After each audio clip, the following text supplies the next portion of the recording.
하나님 아버지와 주 예수 그리스도로부터 오는 은혜의 평강이 이 자리에 계신 여러분들과 함께 하시기 바랍니다. 지난주에 이효령 교수님이 쓰신 먹다, 듣다, 걷다라는 책에서 나온 말씀을 드렸습니다. 그 책에서 이 교수님께서 장 프랑스와 밀레가 그린 이삭 줍는 여인들의 작품에 대한 몇 가지를 말씀을 하시더군요. 이 밀레는 원래 매우 가난한 마을에서 자랐고 심지어 자살까지 시도한 그러한 사람이라는 것입니다. 그래서 밀레가 그린 이 그림들을 보면은 가난과 고통과 슬픔이 그림에 이렇게 배경으로 깔려 있습니다. 역시 지금 이삭 줍는 여인들 여러분 그림 보시면은 저기 맨 뒤에 보시면은 곡식이 산더미처럼 이렇게 쌓여져 있습니다. 그리고 주변에는 수레가 있고, 그리고 부잣집 사람이 말을 타고 있고, 그리고 멀리 떨어진 이 세 여인이 이제 떨어진 곡식을 이제 줍고 있는 그런 그림입니다. 밀레가 그리고자 하는 이 작품의 의미는 무엇일까요? 사회적인 그런 구조의 비리를 고발하는 것일까요? 밀레가 이 그림을 그리고 그의 작품들을 보면은 사회적인 고발을 그리는 것은 아닙니다. 그가 그리고자 하는 것은 뭐냐면은 하나님의 은혜가 무엇인지, 이삭을 줍는 그 여인의 그 심정에서 하나님의 은혜를 경험하는 그 여인이 저 멀리에 많은 곡식단을 쌓아둔 사람보다 더 행복하다, 이것을 알려주는 그러한 그림인 것입니다. 이삭 줍는 여인들을 그린 그 밀레의 마음이 말기암 투병을 하시며 죽음을 앞두시고 쓰신 이효령 교수님의 마음이라고 할 수가 있습니다. 사람이 어떤 마음을 가지고 그 그림을 그리는지, 사람이 어떤 마음을 가지고 그 말을 하는 것인지, 그 사람이 어떤 마음을 가지고 그 일을 하는 것인지에 따라서 인생이 바뀌고 삶이 바뀌는 것은 우리가 너무나 잘 알고 있는 것입니다. 어떤 마음을 먹느냐에 따라서 인생이 바뀌듯이 그리스도인들도 마찬가지로 어떤 마음을 갖느냐가 중요한 것입니다. 저와 여러분, 우리 신앙인 모두는 믿음의 마음을 먹으시기를 축원드립니다. 믿음의 마음을 먹어야지 믿음의 능력이 나타나는 것입니다. 저는 오늘 본문에 나온 마르다와 마리아에 대한 말씀을 통해서 우리가 적어도 세 가지의 마음을 먹고 살자. 세 가지의 마음. 첫째는 신앙인은 하나님의 말씀을 먹을 마음을 가져야 된다. 하나님의 말씀을 듣기만 하지 말고 하나님의 말씀을 먹고 살 마음을 가져야 된다는 것입니다. 관련된 말씀 39절의 말씀을 함께 읽겠습니다. 그에게 마리아라는 동생이 있어 주의 발치에 앉아 그의 말씀을 듣더니, 마리아가 예수님의 말씀을 듣고 있는 그 모습을 묘사한 것입니다. 누가복음 10장에는 크게 세 가지 사건을 기록합니다. 예수님께서 지금 갈릴리에서 예루살렘으로 가시는 그 과정에서 나온 세 가지 사건의 첫 번째는 뭐냐면 70인의 제자들을 갈릴리 호수 근처에 있는 마을에 보내어서 병을 고치고 귀신을 쫓아내고 그리고 복음을 선포하게 하였습니다. 둘째 사건은 율법교사가 예수님께 나와서 질문을 하였죠. 그래서 예수님께서는 선한 사마리아인의 비유를 통하여서 누가 나의 이웃이 되기를 바라지 말고 내가 누구의 이웃이 될 것인지를 생각하라는 비유의 말씀을 하셨습니다. 셋째는 오늘 본문의 마르다와 마리아의 이야기입니다. 10장 아래 갈릴리 호수에서 갑자기 어디로 왔냐면은 마리아와 마르다가 살고 있는 베단이라는 곳으로 이제 이야기가 전개됐습니다.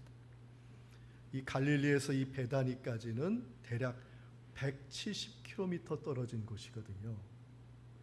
예루살렘 바로 밑에 있는 동네가 베단이라는 거예요. 너무 거리가 멀기 때문에 이 이야기를 전한 누가는 거리상 사람들이 혼동을 가져올 수 있기 때문에 베단이란 이름을 하지 않고 오늘 본문에 한 마을에 들어갔다 이렇게 말하고 있는 것이에요. 실제상 지금 베다니에서 마르다와 마리아가 살고 있는 베다니에서 지금 일어난 사건을 말하는 것입니다. 마르다는 갑자기 예수님과 함께 온 사람들을 대접하느라 마음이 분주했습니다. 예수님이 오셨는데 그 예수님을 바라보는 그 마음이 각각 달랐던 것이죠.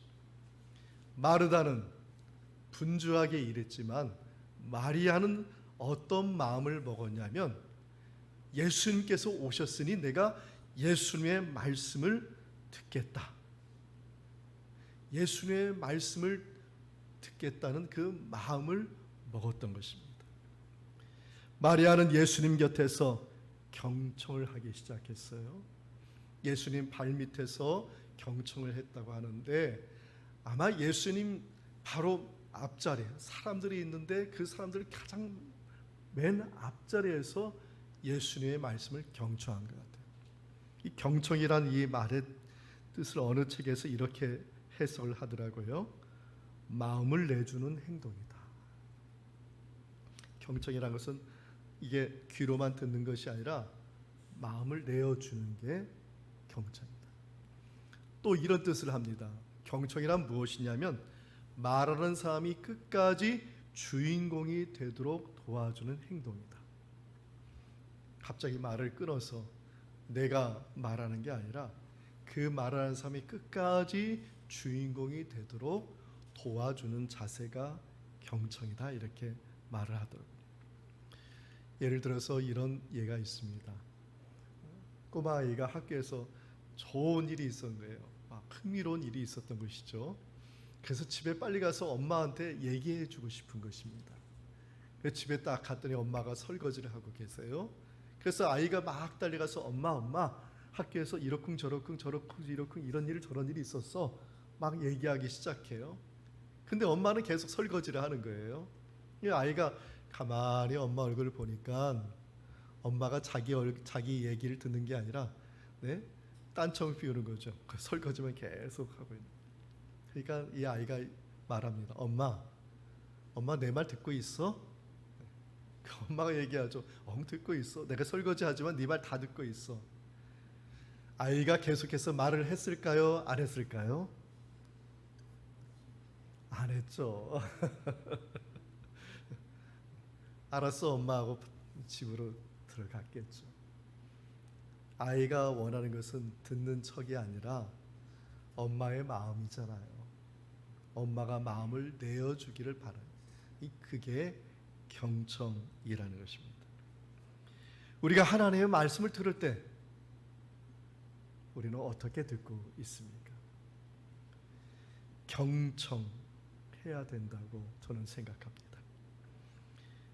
듣는 내가 주인이 되는 것이 아니라 하나님께서 주인공이 되시고 하나님께서 주인이 되어서 말씀하시는 것을 내 마음을 내어놓고 들을 준비를 하는 것, 이것이 경청이라는 것이죠.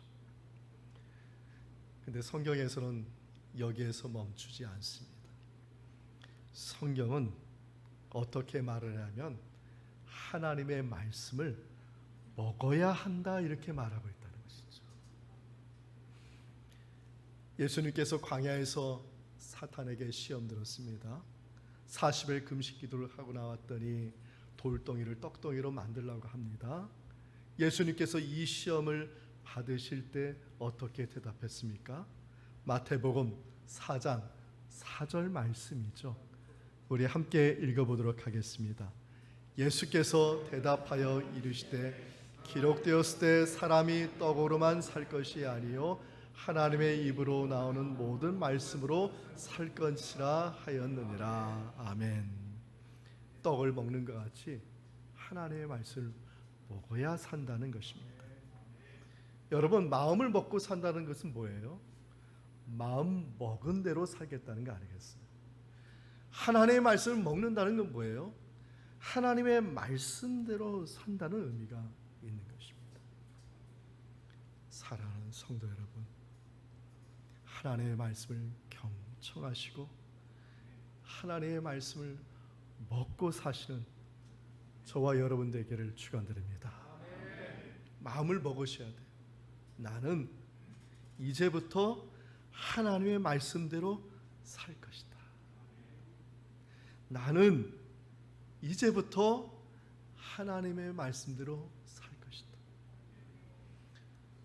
마음 먹지 않으면 못 삽니다.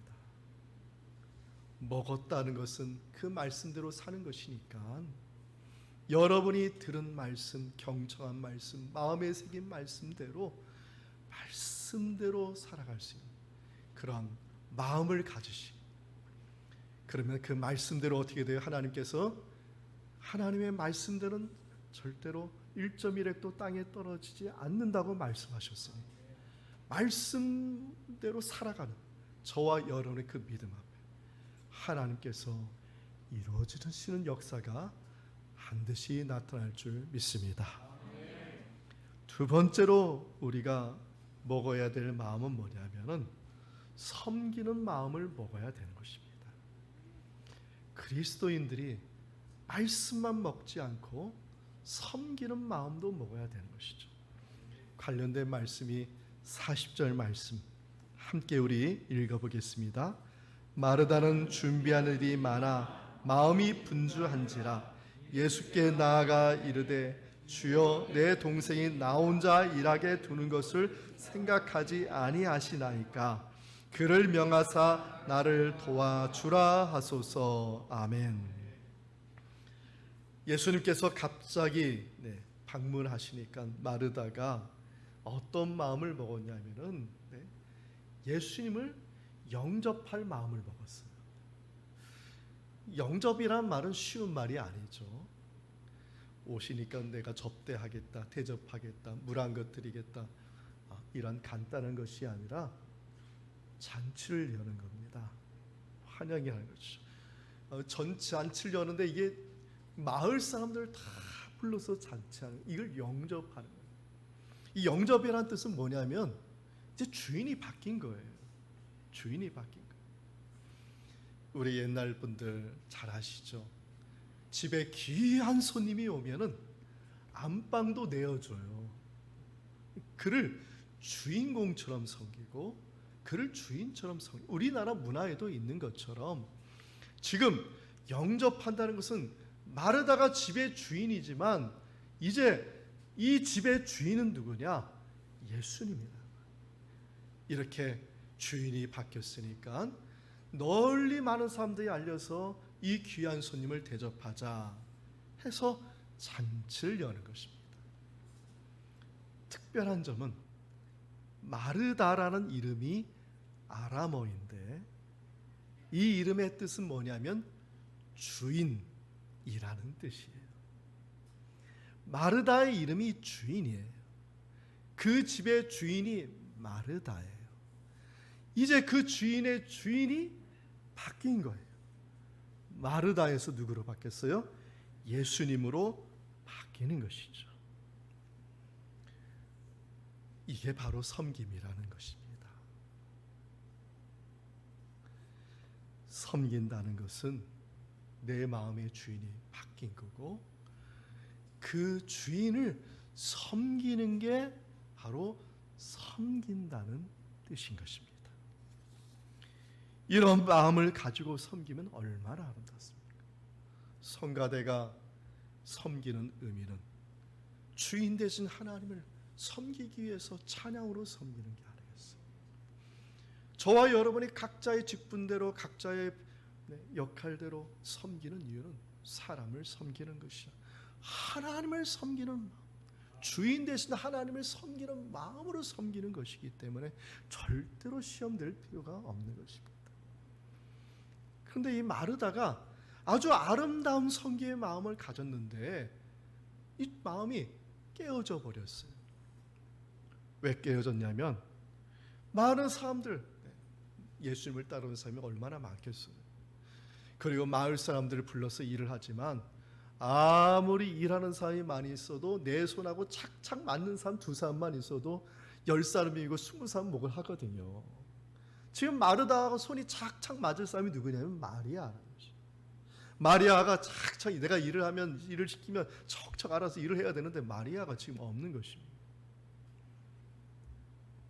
갑자기 마르다의 마음이 이상하게 혼란스럽게 된 것이, 예수님께 가서 내가 지금 바쁜데 지금 구경만 하십니까? 갑자기 따지기 시작합니다. 그러면서 뭐라고 얘기합니까? 내 동생에게 명하여서 나를 도와주게 하소서. 명령은 누구에게 하는 거예요? 주인이 종에게 하는 겁니다. 지금 본인의 마음속이나 집안의 주인이 예수님으로 영접을 했는데 갑자기 바뀌었어요. 주인 대신 예수님을 하대하는 것이죠. 말은 주인이라고 해놓고 실제는 하대해서 명령하는 겁니다. 주인님, 어서 얘한테 명령해서 나를 도와주게 해달라고. 그러니까 마르다가 시험된 것입니다.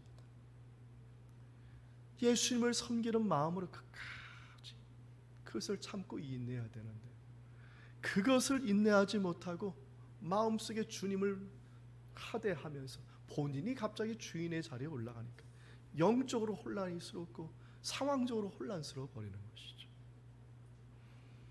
마르다의 태도를 보신 예수님이 당황하지 않을 수 없었겠죠. 그러나 예수는 이미 그 심중을 알고 계셨기 때문에 뭐라고 얘기하냐면 마르다야, 몇 가지만 하든지 혹은 한 가지만이라도 족하다, 이렇게 말씀하세요. 이 말씀은 뭐냐면은 한 가지 일만 하라는 것이 아니고 몇 가지 일만 하라는 것이 아니라 네가 지금 본질을 잃어버렸으니까 본질을 찾기 위해서 그 일을 줄이고 그러면 최대한 한 가지라도 하면서 그 본질을 지켜라. 그 본질이 뭐예요? 저와 여러분의 마음의 주인이신 예수님을 지금 모시고 그분을 섬기고 있느냐라는 그러한 것입니다. 이 자리에 계신 여러분 마음속에 지금 예수님이 계십니까? 예수님이 지금 주인으로 계십니까? 그러면 그 주인을 하대하지 마십시오. 섬김은 존중하고 존경하는 것이지 섬김은 하대하는 것이 아니기 때문입니다. 섬김의 모양은 있어도 그 마음속에 주님을 섬기는 마음이 없다면 그 섬김은 시험될 수밖에 없고 그 섬김 자체로 말미암아 불편할 수밖에 없는 것입니다. 너무나 유명한 말씀이죠. 사무엘상 15장 22절 말씀, 우리 함께 읽어보겠습니다. 사무엘이 이르되 여호와께서 번제와 다른 제사를 그의 목소리를 청종하는 것을 좋아하심과 같이 좋아하시겠나이까? 순종이 제사보다 낫고 듣는 것이 순양의 기름보다 나으니. 아멘. 지금 본질을 얘기하는 것입니다. 본질을 잃은 제사가 무슨 의미가 있고 본질을 잃은 순종이 무슨 의미가 있느냐는 것이. 이 말씀을 누구에게 하는 겁니까? 사무엘이 사울에게 하는 거예요. 사울이 순종 안 했나요? 사무엘상 15장의 말씀 보면 사울도 순종했습니다. 근데 어떤 순종했어요? 내가 주인으로서 순종한 것이죠. 내가 나를 섬기기 위해서 순종하였던 것이. 그래서 사무엘이 얘기하는 거예요. 순종이 제사보다 낫다. 본질을 잃어버린 순종, 본질을 잃어버린 제사가 무슨 의미가 있느냐는 것입니다.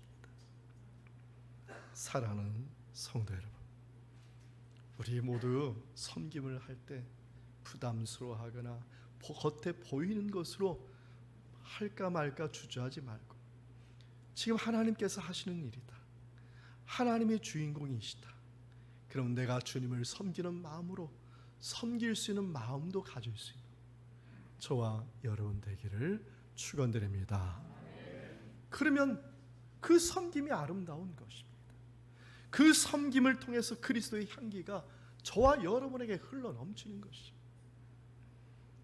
어떻게 할까, 무엇을 할까 주저하지 마시고 하나님이 하시는 일, 주님이 하시는 일에 나도 그 일에 동참할 수 있는 마음을 가지고 그 믿음으로 순종하여서 하나님께 마지막 날 칭찬받으시는 저와 여러분 되기를 주님의 이름으로 축원드립니다.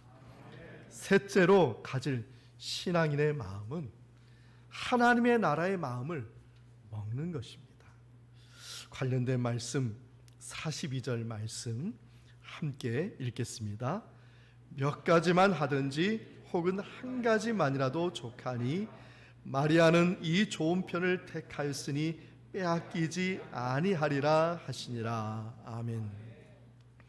예수님은 마르다를 타일렀어요. 마르다야, 마르다야, 내가 많은 일로 염려하고 근심하는구나. 그러면서 한 가지만 해도 족하니, 한 가지만 해도 족하니. 지금 섬김을 하지 말라는 게 아니라 섬김의 이제 본질을 회복하여서, 그래서 오늘 본문에 마리아와 같이 너도 좋은 편에 속하는, 좋은 편을 택하여서 빼앗기지 않는 그런 삶을 살아야 되지 않겠니? 이런 말씀을 하고 있는 것입니다. 여기서 중요한 것은 좋은 편이라는 말인데, 이 좋은 편이라는 말이 원어로 무슨 뜻이냐면 기업이라는 뜻입니다. 아름다운 기업, 좋은 기업, 이 기업을 택했다라는 그런 뜻인데요. 그럼 그 기업이 무엇일까? 우리가 예수님을 모시면은, 예수님을 믿으면, 예수님을 영접하면은 우리 마음속에 어떤 그림이 그려집니까? 하나님의 나라가 그려지는 것이죠. 예수를 믿어서 가장 위대한 기업이 뭐냐? 저와 여러분에게 마음속에 임한 하나님의 나라인 줄 믿습니다. 그 하나님의 나라가 임한 것. 예수님을 모시고 예수님의 말씀을 듣고 예수님의 말씀을 먹고 그대로 살 것을 결심하고 섬김의 마음을 가지고 섬김의 주님이신 예수님만을 바라보면서 끝까지 인내하며 그 섬기는 그 마음들에 있어야 될 게 뭐냐? 하나님의 나라라는 것이. 마가복음, 이 누가복음 10장에 보면 전체가 하나님의 나라에 대해서 얘기하고 있기 때문입니다. 왜냐하면 예수님께서 70명의 제자들을 파송할 때 뭐라고 파송하셨냐면, 가서 먹고 놀라고 파송한 것이 아니었어요. 잘 먹고 잘 사는 것도 아니고 병 고치는 것도 아니고 귀신 쫓아내는 것이 아니라 무엇을 선포하냐면 복음, 하나님의 나라가 가까이 왔느니라. 이게 70명의 제자들이 선포한 궁극적인 목적입니다. 70인의 제자들이 돌아와서 주님께, 예수님께 보고를 하죠. 예수님이 기뻐하셨어요. 뭘 가지고 기뻐하셨어요? 그들이 귀신을 쫓아내고 그들이 병 고치는 것 때문에 기뻐하신 것이 아니라, 그들을 통해서 하나님의 나라가 임재하고 그들을 통해서 하나님의 나라가 확장이 되고 그들이 하나님의 나라에 사는 사람같이 살고 있기 때문에, 하나님의 나라를 드러내고 있기 때문에 예수님께서 기뻐하고 기뻐하셨다는 것이에요. 누가복음 10장 21절의 말씀이 바로 그 말씀인데, 우리 말씀 함께 읽어보겠습니다. 그때 예수께서 성령으로 기뻐하시며 이르시되 천지의 주제이신 아버지여, 이것을 지혜롭고 슬기는 자들에게는 숨기시고 어린 아이들에게는 나타내심을 감사하나이다. 옳소이다. 이렇게 된 것이 아버지의 뜻이니이다. 아멘. 예수님께서 성령으로 기뻐하고 기뻐하시는 어린 아이 같은 제자들을 통해서 하나님의 나라가 드러나는 것에 대해 기뻐하고 기뻐해요. 여러분, 어린아이들은 특징이 있습니다. 그 특징 중에 하나가 뭐냐면 아빠 엄마에게 잘 묻습니다. 아이가 한 3살쯤 4살쯤 되면 길거리 갈 때마다 물어봐요. 아빠 이게 뭐야? 엄마 이게 뭐야? 또 한 5발짝 가고 나서 또 아빠 이게 뭐야? 엄마 이게 뭐야? 버스 타면은 버스 창을 보면서 이게 뭐야? 이게 뭐야? 그러면 이제 아빠 엄마가 지치죠. 이제 그만 좀 얘기하라고. 근데 중요한 것이 있죠. 아빠 엄마가 말해주는 그 말에, 그 단어에 의해서 아이의 마음속에 그 단어가 그려진다는 것이죠. 선생님이 한 말씀 한 말씀 하시는 그 말씀을 아이는 귀로 듣고 그 말씀을 마음에 담고 마음속에 그림을 그리는 거예요. 어렸을 때 아이들이 부모로부터 좋은 말을 듣고 선생님으로부터 좋은 이야기를 들으면서 마음에 그린 아이들은 평생 죽을 때까지 그 마음을 잃지 않아요. 그 마음, 선생님이 부모가 그려준 그 그림을 마음 먹고 나도 이렇게 살 것이다, 그 마음을 일평생 산다.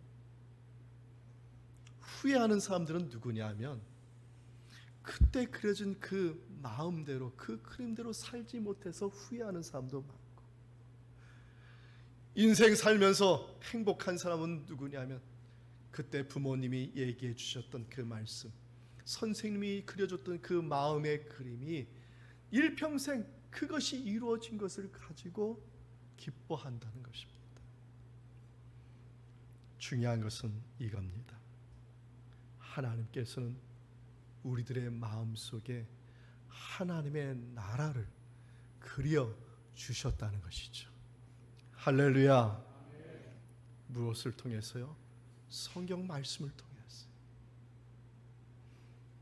마리아가 빼앗기지 않을 것이 뭐냐? 말씀을 듣고 마음속에 그려진 성경 말씀. 마르다가 실패한 이유가 뭐냐? 마음속에 그려진 하나님의 나라를 잃어버린 것이 안타까운 현실인 것입니다.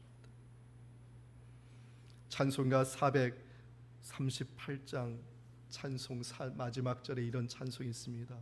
높은 산이 거친 들이 초막이나 궁궐이나 내 주 예수 모신 곳이 그 어디나 하늘나라 할렐루야 찬양하세 내 모든 것 사함받고 주 예수와 동행하니 그 어디나 하늘나라. 아멘. 우리 함께 반주는 없지만 우리 한번 찬송 한번 불러볼까요? 높은 산이 거친 들이 높은 산이 거친 들이 초막이나 궁궐이나 내 주 예수 오신 곳이 그 어디나 하늘나라 할렐루야 찬양하세 내 모든 죄 사함받고 주 예수와 동행하니 그 어디나 하늘나라. 할렐루야. 현재 103세가 되신 김영석 교수님의 이야기입니다. 이분이 최근에 어느 프로그램에 참석하여서 이런 질문을 받으셨습니다. 선생님, 인생에서 가장 중요한 것은 무엇인가요? 질문의 내용은 이렇습니다. 김영석 교수님께서 이런 대답을 하셨어요. 내가 103세를 살아보니 느끼는 것인데 사과나무를 키우게 되면 열매를 맺게 되는데 그 열매를 맺어서 사회에 주지 아니하면 나무구실을 하지 못하게 된다라는 것을 느꼈습니다 라고 대답을 하셨어요. 여태까지는 나를 위해서 나무를 키웠던 것이죠. 그 나를 위해서 나무를 키웠고 또 사회를 위해서 키웠는데 그 나무에서 사과나무 열매가 맺히게 되었는데 이 열매는 다른 사람에게 주어야지 열매가 있는 것이지 가치가 있는 것이 이 열매를 나를 위해서 쓴다면 그 나무의 가치가 없다는 그런 의미로 말씀하신 것입니다. 한마디로 사과나무를 키웠으면 그 나무가 재구실하게 해야 된다는 것, 이것이 인생에서 가장 중요한 것이다 라는 말씀을 하셨습니다. 우리의 마음밭도 마찬가지입니다. 우리의 마음도 재구실을 하지 못한다면 아무리 풍족할지라도 그 마음은 빈곤하게 될 것입니다. 우리의 육신도 환경이 최고의 컨디션이라 할지라도 그 마음이 빈약하면 아무 의미가 없는 것이죠. 연약한 분에게 또 좌절한 사람들에게 그리고 아무것도 할 수 없는 사람들에게 할 수 있는 말을 여러 가지가 있지만 저는 오늘 본문에서 한 가지 말씀드리고 싶습니다. 마음 먹으십시오. 믿음의 마음을 먹으십시오. 말씀의 마음을 먹으십시오. 말씀대로 섬길 마음을 먹으십시오. 눈에 보이는 것은 초라하고 내 뜻대로 안 되어도 내가 지금 하늘나라에서 산다는 믿음으로 하늘나라에서 살고 있는 그 마음을 먹고 산다면 우리 주님께서 믿는 자에게 능치 못함이 없는 놀라운 일들, 기적과 은혜의 복을 저와 여러분에게 충만하게 주실 줄 믿습니다. 이 말씀의 은총이 우리 그리스도 안에서 그리 예수 그리스도 안에서 여러분의 마음과 생각을 지키시기를 원합니다. 아멘.